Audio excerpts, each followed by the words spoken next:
So if we assume that two isotherms intersect, that means this is an isotherm and this is also an isotherm, both at two different temperatures T2 and T1, then if they will intersect at this point, then at this point the gas will have two different temperatures, which is not possible. That at the same point, at the same state, the gas has two different temperatures. So this statement is correct. Now let us draw two adiabatics, one adiabatic like this and another adiabatic like this. And if we connect these two adiabatics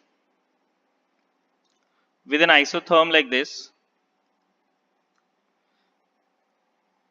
then what we see in this graph, that this is a cyclic process in which this gas is taking some work, taking some heat in the while going from in the isothermal process, and it is continuously outputting some work. Work is being output.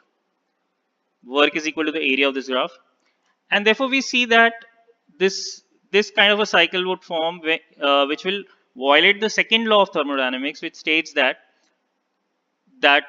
only taking of heat and converting it entirely into work is not possible. Always we have to reject some amount of heat, some amount of heat has to be wasted, and therefore this kind of a cycle is not possible, and hence two adiabatics also do not intersect.